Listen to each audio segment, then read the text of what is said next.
So we are back with another episode of Done with Adulting. This is Jared, co-host of the show. Asia will not be here this week. Last week they did a women's only, so this week we're doing men's only. So we're going to get after it a little bit. You guys can hear adulting from the men's perspective. So hopefully you guys listened to last week. Hopefully you're a loyal listener. Hopefully you're not just bouncing around from episode to episode. So you would have known who was on last week and that it was all women. But this week I have some special guests, a couple of my homies. They both were my best men for my wedding.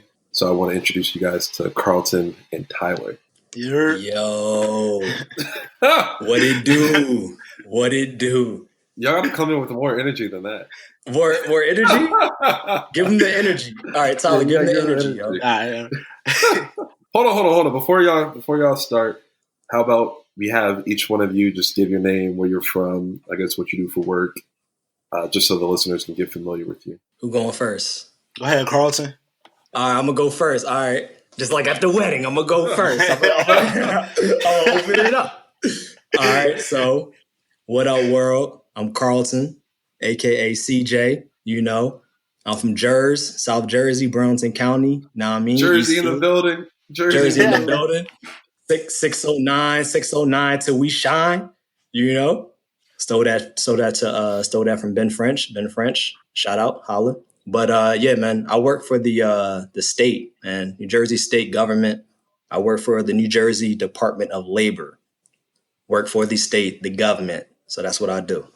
How do you like working for the government and the state? Let's hold off. We'll get into that because the listeners don't know, but I'm gonna throw some stuff out there. So Tyler, you go, and then we'll get into it. Carlton works for the government, but he's the king of conspiracies, man. Exactly. Oh, we're gonna say that for later. I work squinting his eyes. No, I'm Tyler. I'm from Connecticut. I went to Stonehill with Jared and Asia. If you listen to episode Stonehill 1, in the building. Exactly. I was the one who called Asia fake texting when she visited Stonehill. Oh, that was you? Yo, that was you? That was me. Oh, man. Yeah, she always wants to deny that story, but that actually happened. I watched We all do it, though. We all do it. Exactly. Type a few numbers in, press equal, and then clear.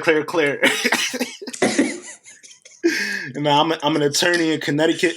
I play football with Jared up at Stonehill. Been an attorney for a few years now. I'm from the New Haven County area, Hamden to be exact, Hamden stand up. And that's all there is to know about me, really.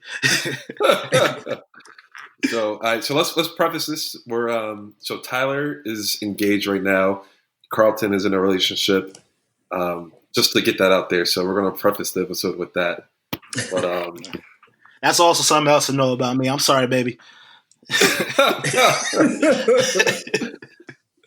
All right, let's get into it. We're going to be all over the place in this episode. So we're going to bounce from topic to topic. You guys are going to enjoy this. But let's start with, like I said, they both were the best men in my wedding. So I just want to ask you guys, like, how was being a best man? Like, from the planning and for, like, the bachelor party or for your speeches for the wedding? Was it, like, how hard was that? How tough was it? Was it stressful? I know with my friends, obviously, like, I have Carlton's from Jersey, Tyler's from Stonehill, and my two friend groups are total opposites. So I can just already imagine how stressful that was, just trying to get them together for the bachelor party. So how about y'all let us know how that was? Yeah, now I'll say this. I'm getting married. I was supposed to get married in June. We had to push it to August because of everything going on. But for me personally, it took more energy to plan your bachelor party than I've given planning my wedding. Elaborate. What was happening with that? Why? And tell the truth too. Hold on, before y'all start that. Tevin, Kenny, Jamal. I wanted y'all on this episode too, but there would have been way too many people talking. So, and I'm scared that you guys are going to get us canceled because they just have flagrant mouths. But in the future, we're going to get them on. You're going to be able to hear from them. But all right, you guys continue. Now, I say the hardest part. One of the pitfalls of playing sports through college is that you make mad friends your whole life. So then when it comes time to plan your bachelor party, you're sending a list to your two best men of 25 plus people. Facts. So then Carlton and I are sitting back.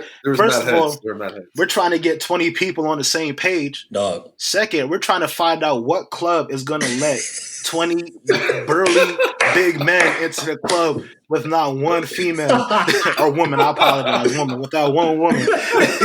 Yeah, man. Be politically correct, bro. No, this podcast isn't politically correct. I'll say this, man. I might get canceled because of my Twitter, but I'm not getting canceled on no podcast. Because a podcast works because, like, if your voice, you can't say it wasn't you. You can't say it wasn't you, but obviously you can't get hacked on a podcast. Facts. That excuse is out the window. Done. We're not going to go crazy this episode. We'll save it. We'll save it for the guys who don't care about getting canceled. But real quick, I will say I was happy that I had Tyler as a co-best man. Like, we were doing it in tandem, because I'm telling you, like, I'm not really much of like a going out person. Like, I don't really know much about the nightlife. I admit that.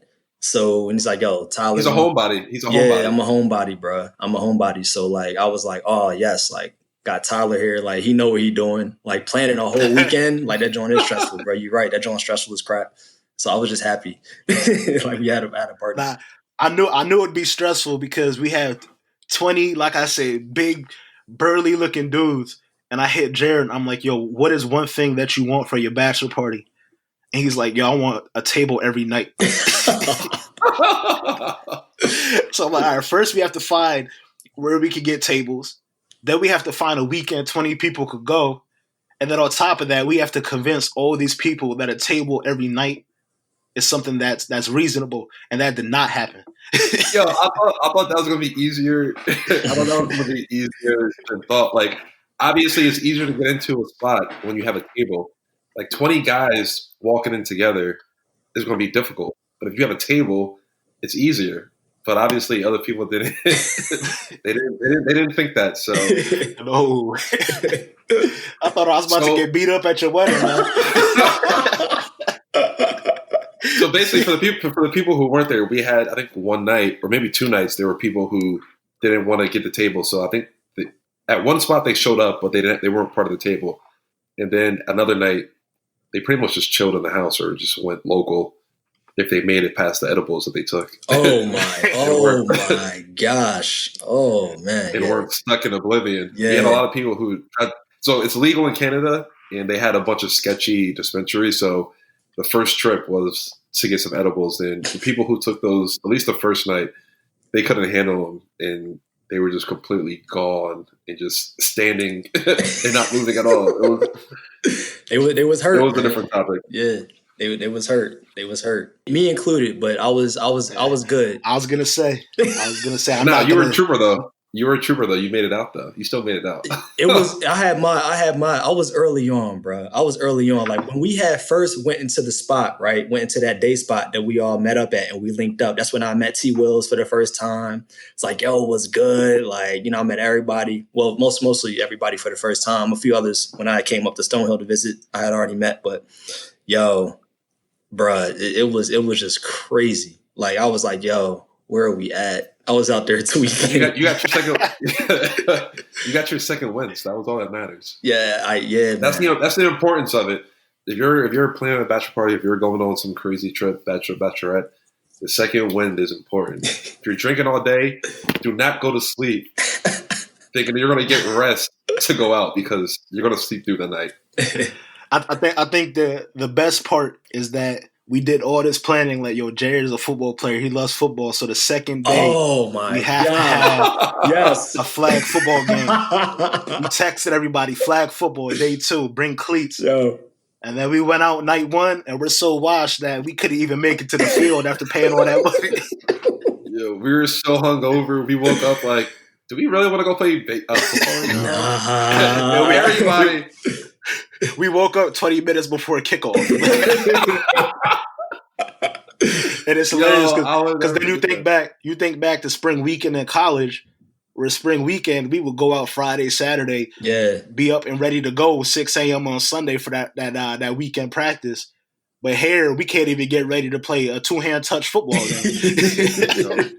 we're so old and washed. So here's a question for both of you. All three of us, we were athletes our whole life, in the best shape possible our whole lives. And now we're getting older and we're just getting washed, and you do certain things you just can't handle anymore. How does that like make you guys feel nowadays? Well, I mean, it just made me feel like, yo, like Father Time is undefeated, man. Like I try not to get too down on myself because, like, honestly, I mean, look, I just be looking around. The joke is like when I go out, I'll be at work. You know what I mean? If I'm going shopping, I'll just be looking around like, yo, these jokers look terrible right now. So I'm like, I guess, I guess what I'm going through, you know what I mean? I know I ain't what I used to be, but damn, bro, I ain't like the next person. I'm not that bad. Yeah, I ain't that bad. You know, so, matter of fact, I think, was it you? I think it might have been y'all, one episode when y'all was talking about that, like when people like, when we look back, like in high school, college, like we look at ourselves and we're like, yo, like we're not satisfied with how we look.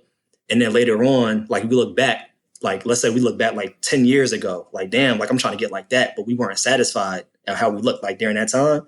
Like that's how I feel like. So like when we 40, bro, we're gonna look back like they'll like look how we was like 28, bro, 30. Like, we were it back then. We were it back then. That's true. Yeah, that's true. It ain't all bad. I think the craziest part is I can honestly sit here and say I haven't ran a full speed sprint in 7 years. 7 years.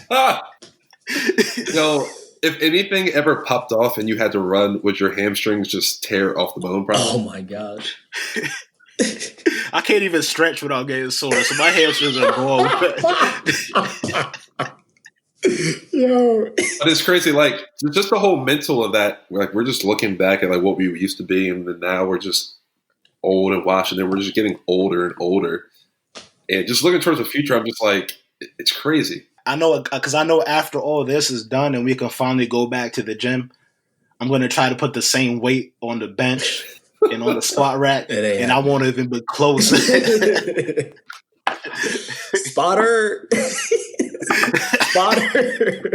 Like all this time, and I know people are doing like the home workouts, but it's not as effective. It's not the same as like you actually being there and being in the atmosphere and you getting pushed and you actually having weights to lift. So no, that's true. We're definitely up for a rude awakening once we get back. But in regards to like this whole COVID thing, you guys being at home, like how has it been? How have you guys been mentally? How has it been just with your ladies 24/7 basically? Because Carlton, even though you work for the government, you're not going in, right? Nah. We both work for the government. So I work for the Department of Labor for the state. And then Nana, she works for the Department of Transportation for the state. So we're both working remote, you know what I mean, from home. So, I mean, it's like, bro, it's almost like Groundhog's Day, fool. Like we just get up, you know, do whatever, log on, check in with our boss or whoever we need to check in with. You know what I mean? We on Zoom. So, but it's like, bro, but I told her this, like, this may sound bad. Like women don't get mad, but I'm like, yo, like, you don't annoy me. Like, you're not annoying me. Like, I'm not tired of you. Like, you know, it's because we're around each other like a lot more as is everybody else. And I'm just like, yo, like, this is not that bad. Cause I feel like this time more than ever, like relationships are getting tested, bro. Like they're getting tested. Oh no, big fact. So, and I feel like some people, even before this, they were always like talking about their significant other, things like that. I'm like, I've never experienced that. So why do you keep telling me like that's eventually going to happen to me?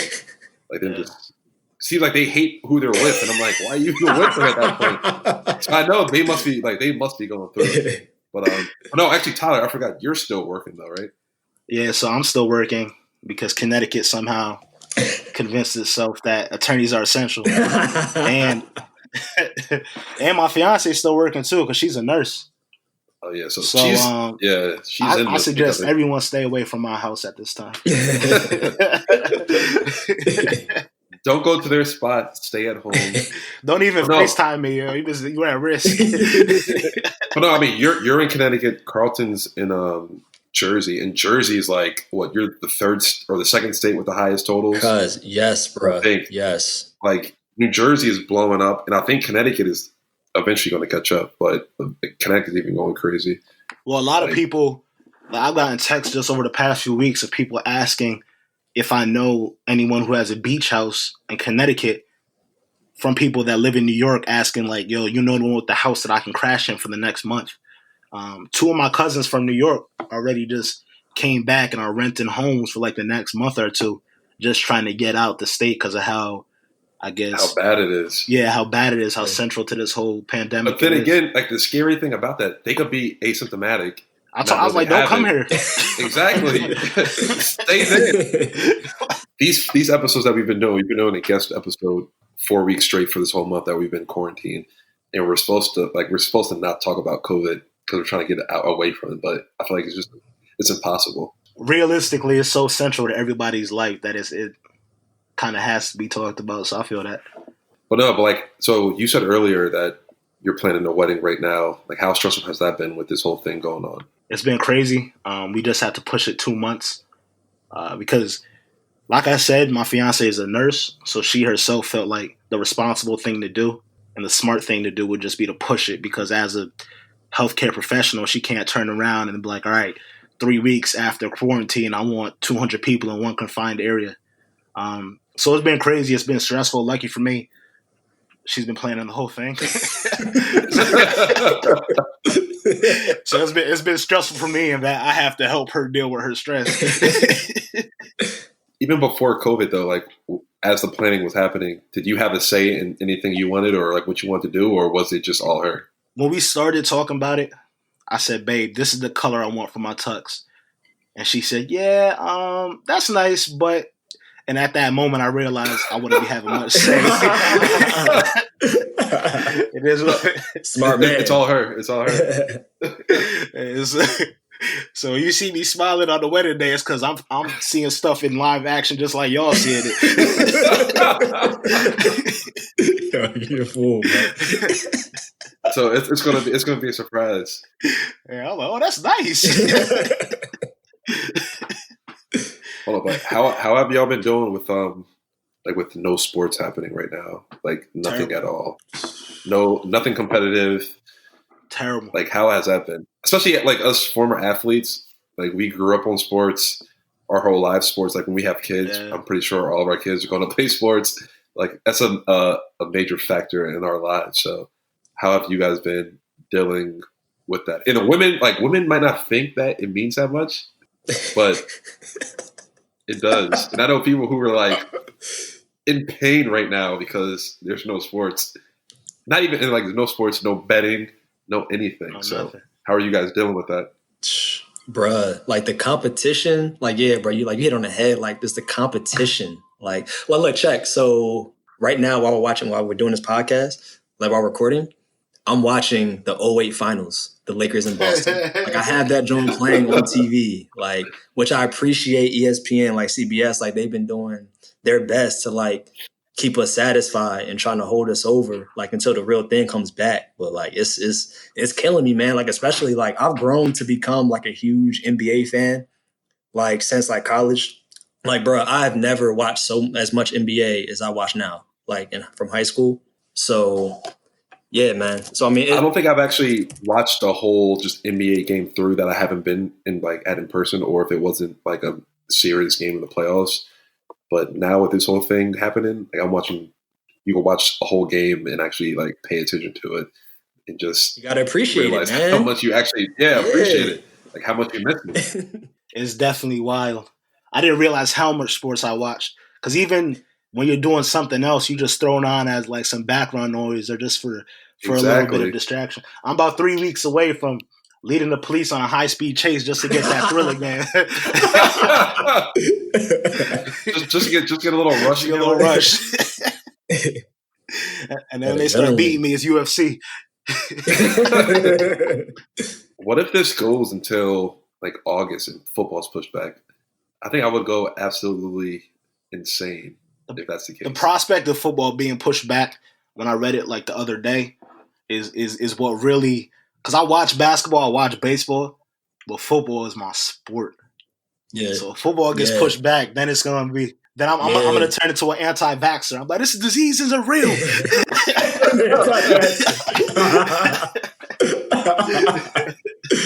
Yo. Hey, could you imagine? So we all play college football. Could you have imagined if your senior season got canceled because of this? Like, what would you even?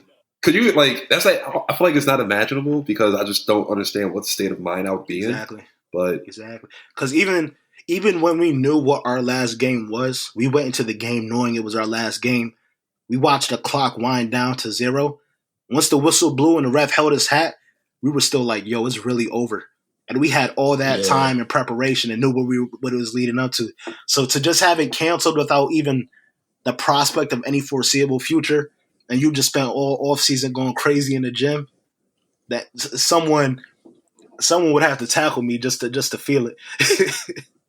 I would be in tears for sure. Definitely, I'm saying we were in tears at our last game anyway. Regardless, yeah, we knew. Yeah, who was your last game against? That's irrelevant. I think it was New Haven? Southern Connecticut. No, it was Southern Connecticut. No, it was Southern Connecticut. Yeah. So that's probably even more daring because your dad went there, no? Yeah, my dad went there. I'm from the area. We used to play Pop Warner games on Southern's field, so that's why I say it's irrelevant. Hold on, Carlton. Who did y'all lose to? Who did y'all lose to from our? Bro, don't bring that here. Don't bring that here. You don't want me to bring that here, fool. You don't want me to bring that here, dog. True. All right. We won't bring that here. We won't bring that here. Nah. Real quick. When he's referring to America in the world, yes, 2010, we lost to Assumption. We did. In that same year, Jared and his team, Stonehill, they beat Assumption.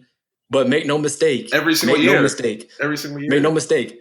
If Fordham ever met Stonehill on the field, bro, we would mop y'all. Yeah, make right. no mistake. Yo, cut his mic. Cut his mic. Cut his mic. Man, I'm gonna let him be delusional. You know what I mean? And think that he wants to think. That's fine. But no, speaking of the NCAA. So for everybody who's listening, Carlton is like a big conspiracy theorist, and he has strong opinions on certain things. I'm pretty sure you hate the NCAA. His Twitter agrees with that statement. let's get on the NCAA and how they treat their student athletes. So I just saw that during this whole pandemic, there were a couple collegiate football players who tried to have fundraisers to donate like masks and gloves to the medical field and probably collect money to donate. And the NCAA shut that down. It's like how corrupt do you think the NCAA is, or how just ASS backwards do you think they are? Listen. Let me just say this for the record. I do not hate the NCAA. All right, I don't. But listen, just like any other company, bruh, just like the NFL, they're about their money. Like they're about their bread. Like that's what it is. At the end of the day, like bro, they have the perfect system. Exactly. Like it's a business, bro. Like you have free labor. And you're making billions, not millions, bro. They're making billions of dollars. So, I mean, yeah, all right. But, I mean, I think it was messed up. But I did see, though, that Trevor Lawrence, right? I did see that they were backtracking. Like, so they said that Clemson, like NCAA is claiming they had nothing to do with that, getting his GoFundMe page shut down. Like, it was all Clemson and their officials because they thought, like, they were breaking the rules or whatever. But the NCAA said that they had nothing to do with it, and they actually allowed them to continue on with what they were doing.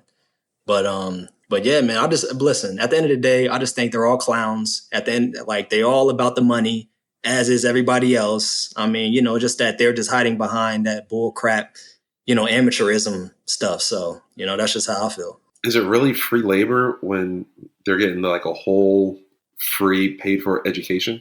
It is free labor. It is free labor. Because let me tell you, number one, the schools that benefit. Now I'm talking about major D1A schools, right? I'm talking about your Florida States, your Texas, your Clemsons, your LSUs, like all the powerhouses in D1A, right?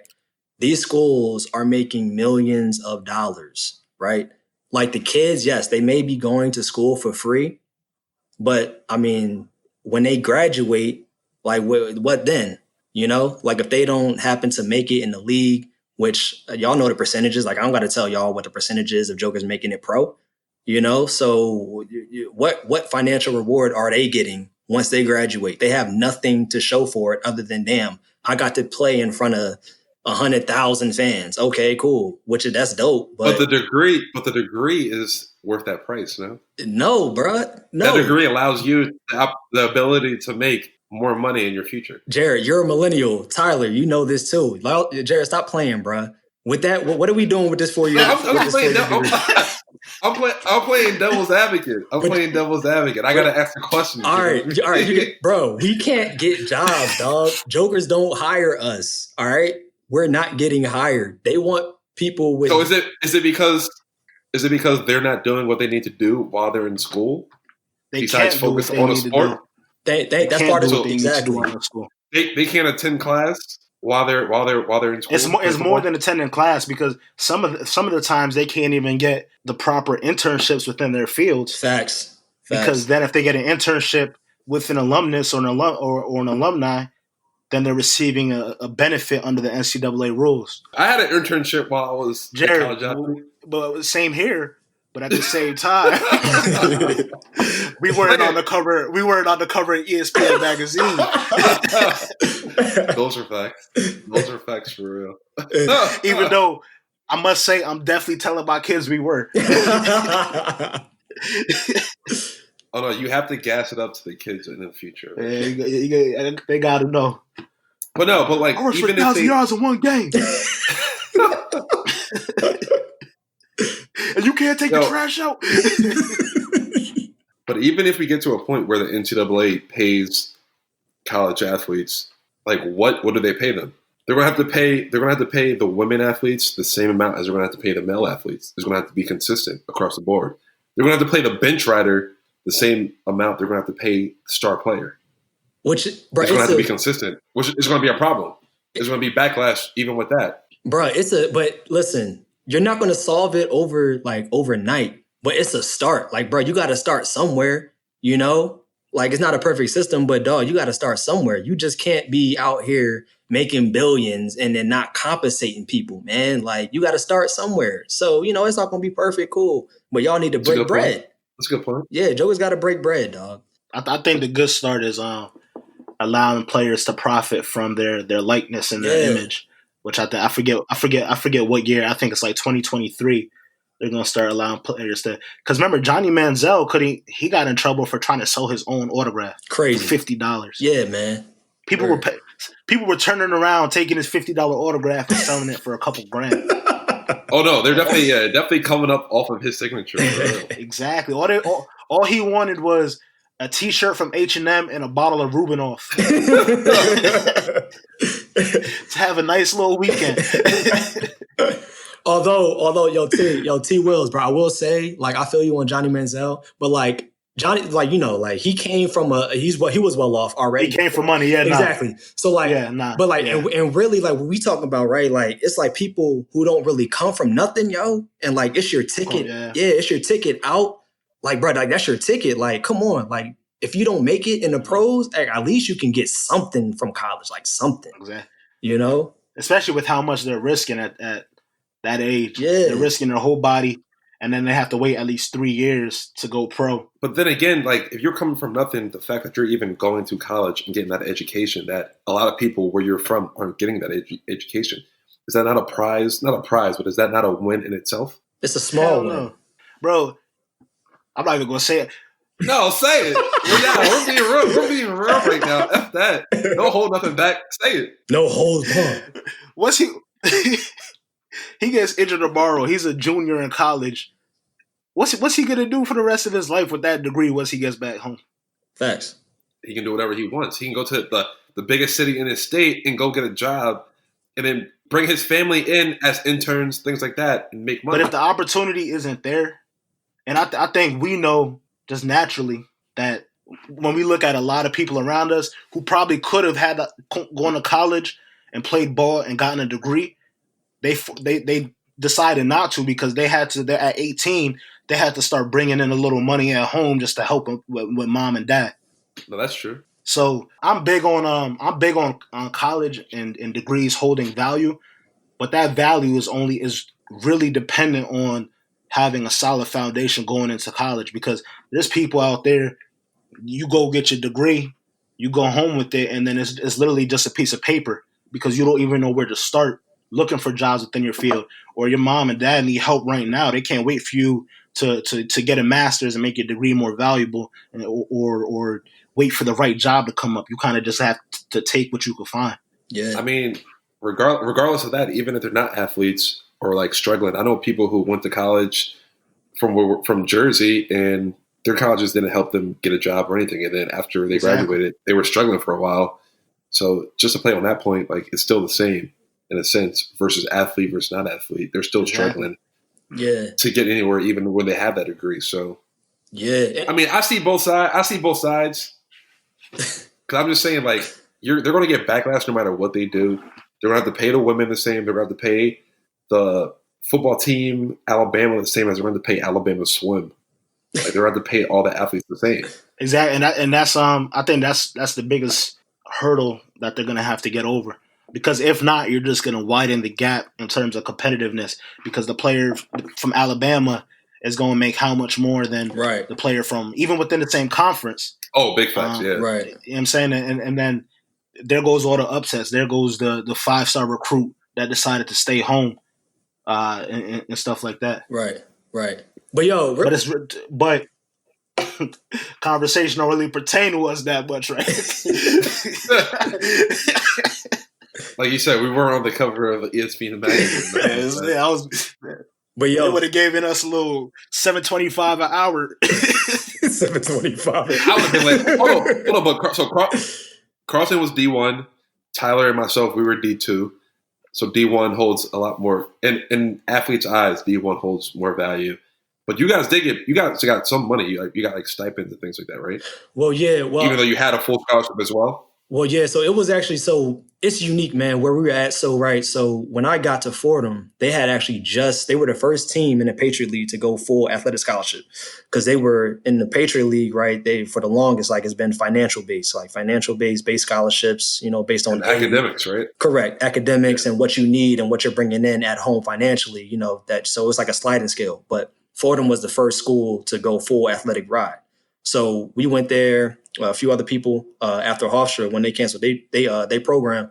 So we got there, and so where they have what's called, I don't know, y'all ever heard of a Pell Grant? Mm-hmm. Oh, of course, yeah, right. So so they would get that, and I know and depending on how much I guess how much income your family brought in, you would get Pell Grants. I believe maybe once a semester, maybe once every year or something like that. I mean, I didn't get any Pell Grants. Thankfully, I came from a pretty stable financial background, so it was cool. So I didn't need that, but I know we had that, and I know the A-10.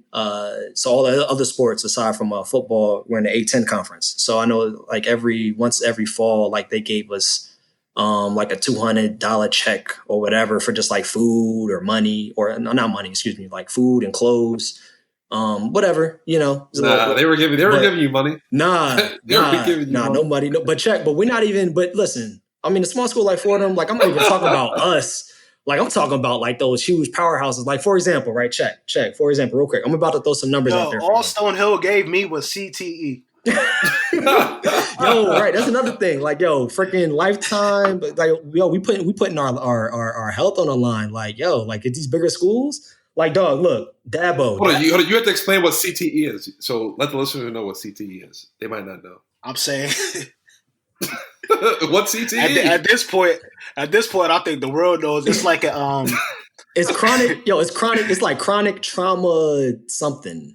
Right? We don't need the name for it. We don't need the name. It's a neuro brain injury that happens over time that has different impacts and effects on your neurological behavior, and it's commonly associated with football, though you can get it in any sport, including hockey, fighting, basketball, soccer, baseball, lacrosse, gymnastics. If you fall and hit your head, if you have a concussion, any sport, basically.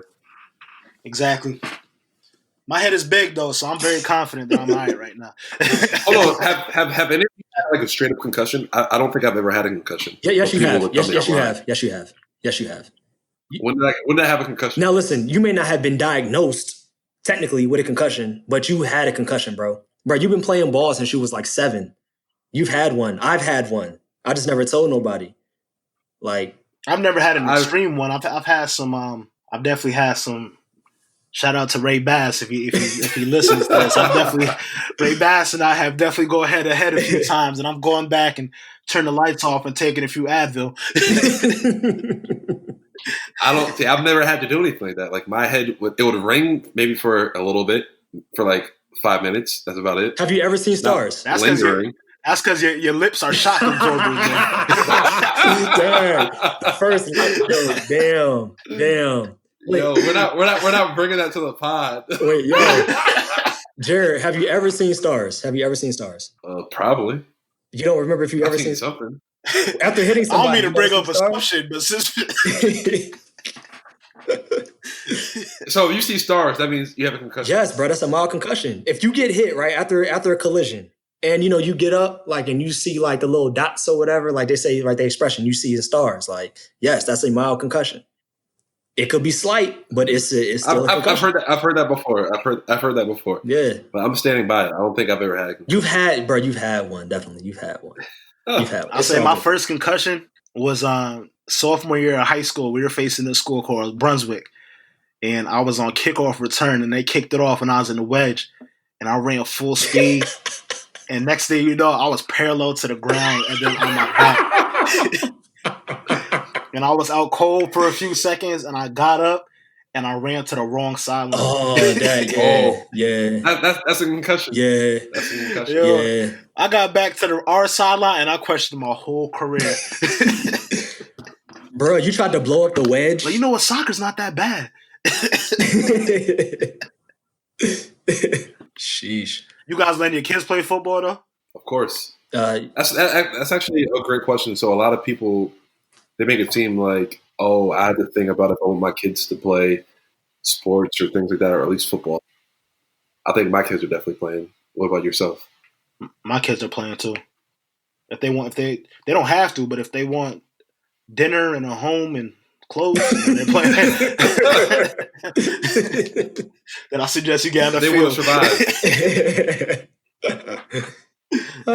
Carlton, what are you saying? Yeah, if I were to have a son, I mean, I would try to push it to him. Like I'd be like, yo, like you trying to play, but like it wouldn't be like, oh, like, you got to, like, although I would obviously, like, I would want him. I'm like, yo, like I'm trying to get you to play, but yeah, and I would think I would probably hold him. I would probably hold him until like maybe middle school age, around there. Just wait a little bit, Yeah, I think that's what the issue was. I think we started pretty young. Yeah.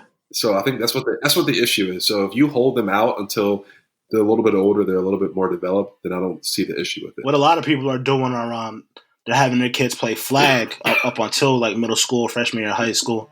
And then once they get to high school is when they start actually playing tackle. That's smart though, because you're playing football, you're still getting the skills and like you're getting the mental game of it. You're getting the mental knowledge of the game that you need. I don't know though, but I feel like that could make you soft. Oh, I definitely think so too. Like, yeah, I think so too. Yeah. Well, because they're not used to getting hit. They're not used to having pads. Yeah, it's different with pads. And that first hit changes your life. That first hit changes your life. Right. And like, I think flag football or 7-on-7, you're not even allowed to like pretty much use your hands, or at least for linemen. Like, imagine people who are going to be linemen in the future. How are they playing flag football? Imagine trying to explain to somebody, yeah, my little pudgy son plays football but not tackle. I'm like, whoa. Like, what kind of football is he playing? Like, yo, he trying to eat cereal with no milk, bro? Like, what is this? I know that boy ain't a receiver. So speaking of kids, here's a question for y'all. How would you guys feel? I don't want this to come off like negatively or make it seem like I'm making it seem. Once I ask the question, you guys will understand. But I feel like for men, there's this stigma that men do not want to raise girls. How would you guys feel if your first born is a girl? And keep it real. Don't say, "Oh, I'll be amazing." Like, I'll be so happy because people are listening. Like, for real, what would be your thought if you have that little gender reveal party, which I hope goes away by the time we get to But what if you have that and then you see the pink rainbows or whatever is coming out the cake or the balloons? How are you actually going to feel? What's going to be your gut reaction? I genuinely. You see the videos of like people getting mad. Yeah, I've seen that. And I'm like, that's kind of weird to me. Yeah, it's weird. But how would y'all feel? I genuinely want a daughter. Okay. Okay. I don't have any sisters or anything like that. And I know my fiance definitely wants one. And so I think she's actually convinced me that I want even more than one daughter. I definitely want a daughter, and I want to make sure that we save the soundbite so that with a few years when I have some kids, I could be like, I told you I wanted you.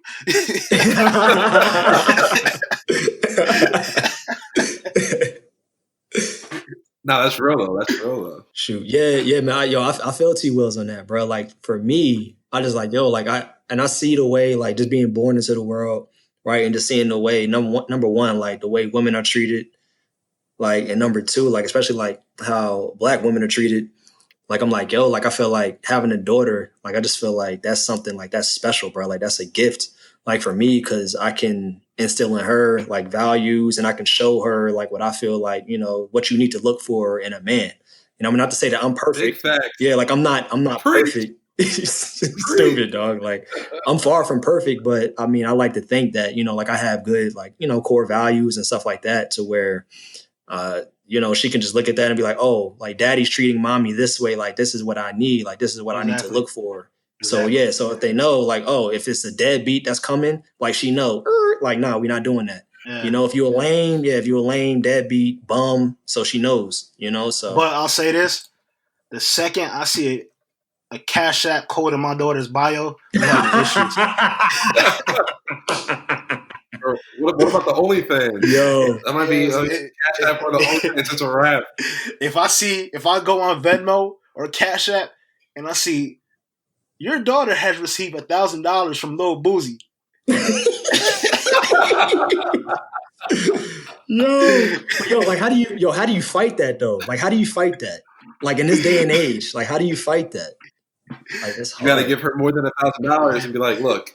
This money means nothing. It's more about the values. Yeah. Well, it's easy.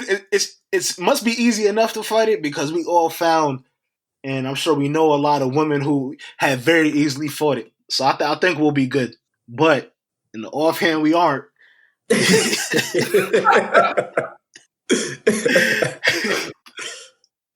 know that Jared has his license to carry.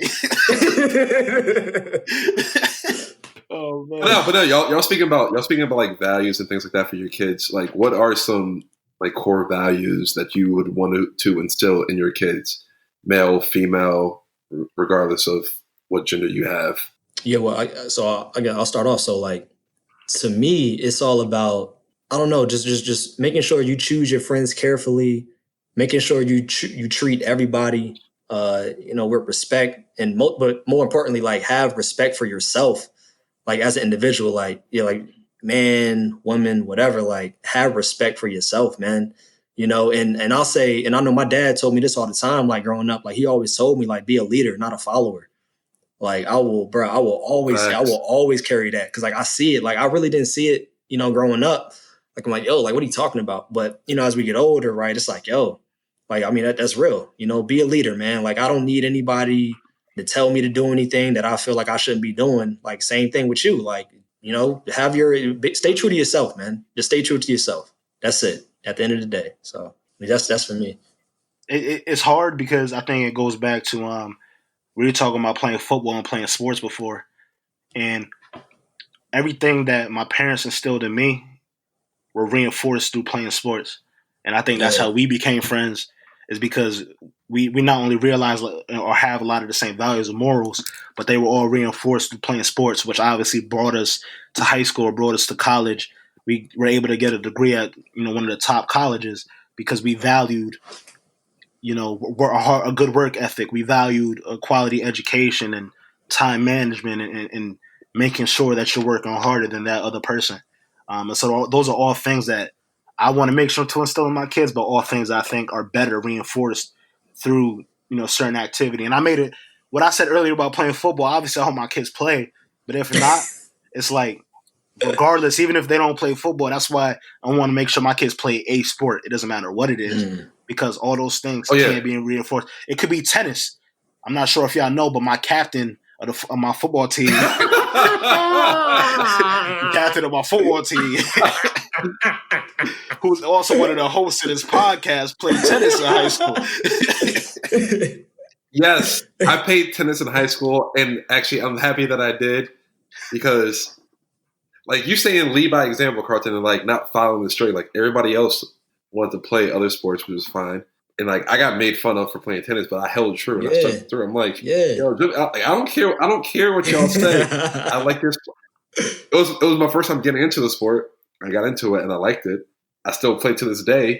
And then you walk around people at work, and people are like, oh yeah, tennis. Like, that's a sport you can play as long as you can walk and move around still.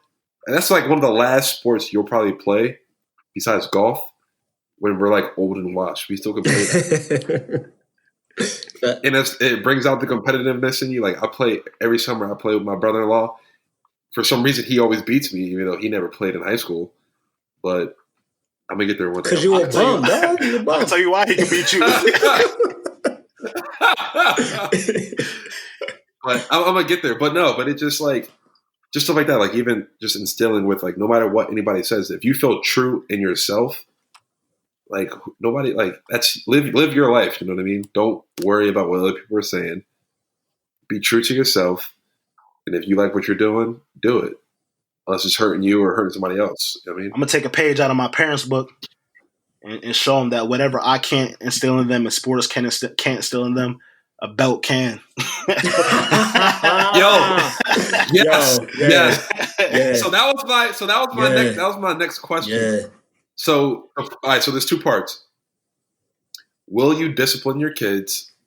And number two, if your significant other does not agree with how you discipline your kids, how will you handle that? April Fools.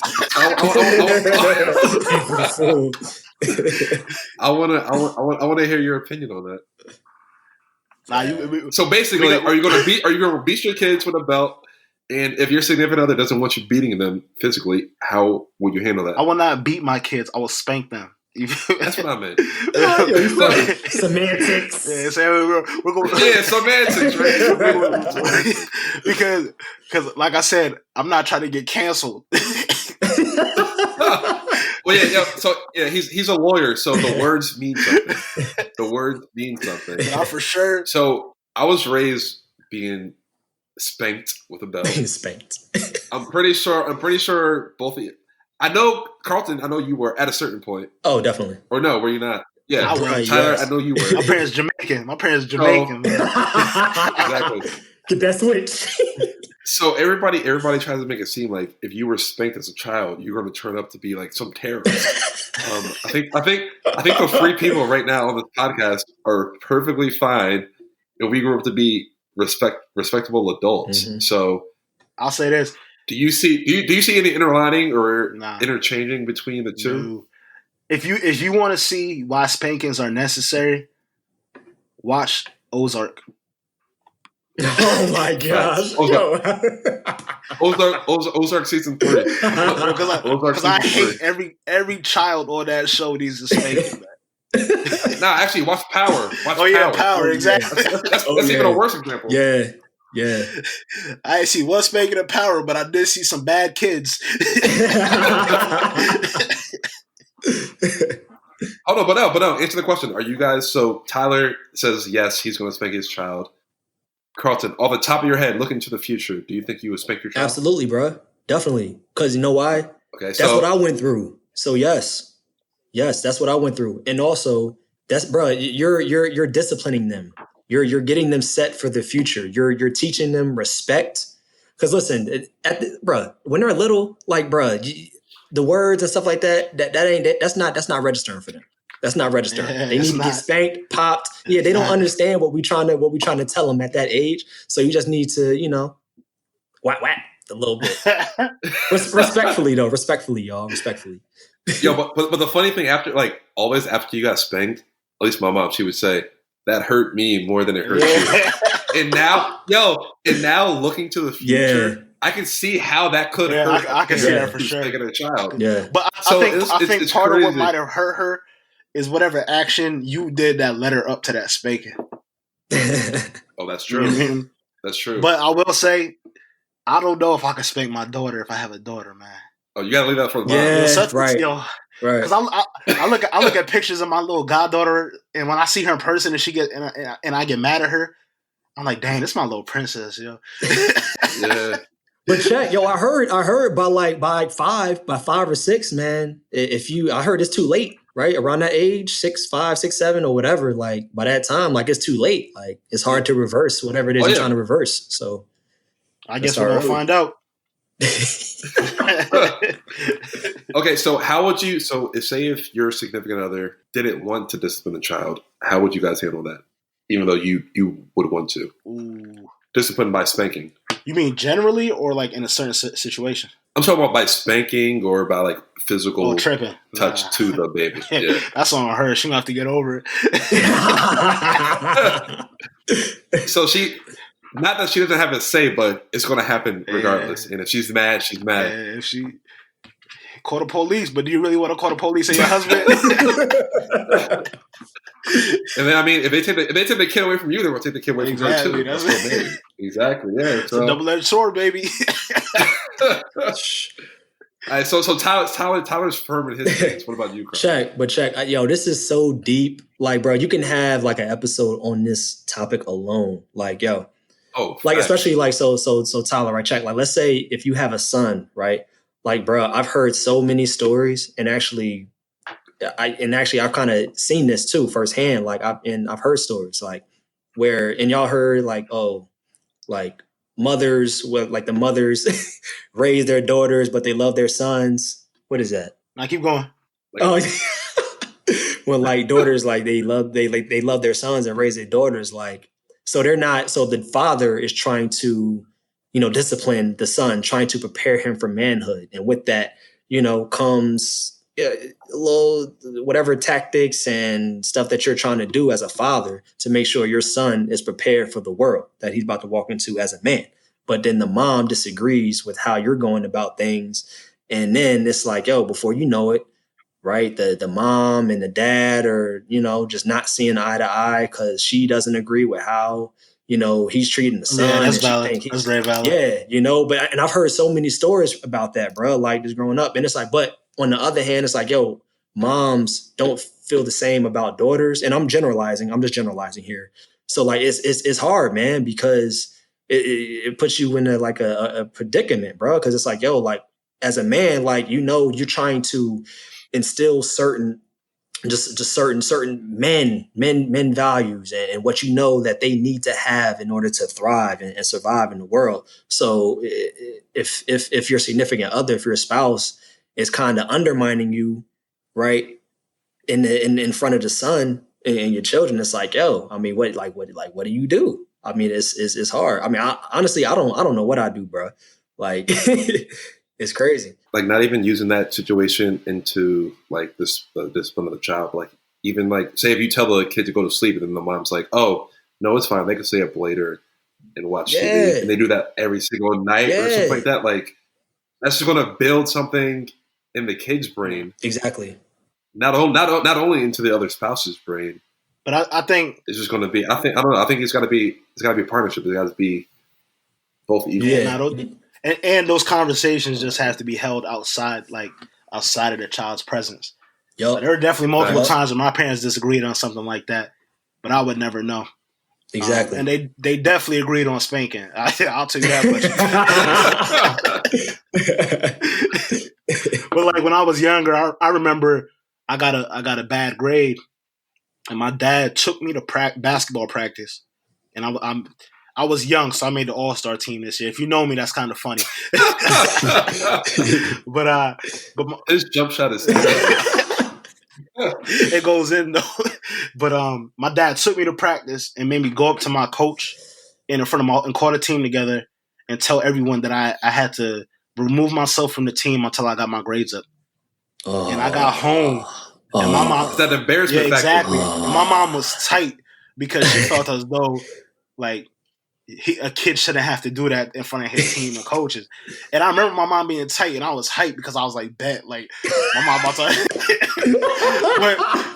but they didn't even talk about it. The next day I woke up, they were on the same page about it, and I couldn't play basketball. I was furious. I was like, Mom,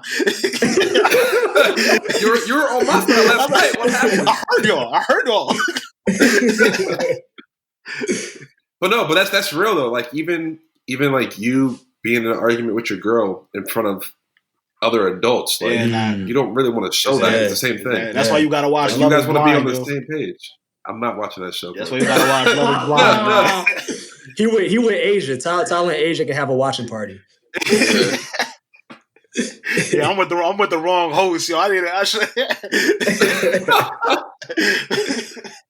But no, yeah, I think we touched on a lot of topics today. I'm not going to hold y'all too long.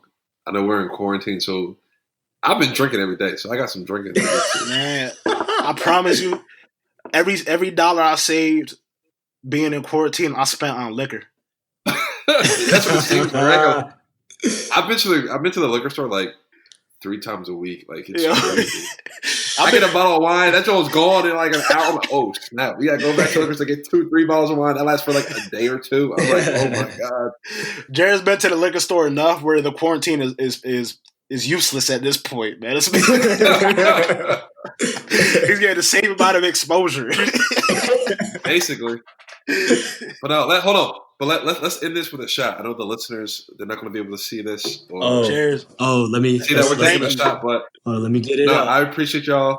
We didn't touch on the conspiracy theories. I know that we could have went on a tangent about that, but we didn't. We'll get to that. Another episode. Tell Asia I want to see you next time I'm up here. and I'll oh no doubt. And I'll provide more insight.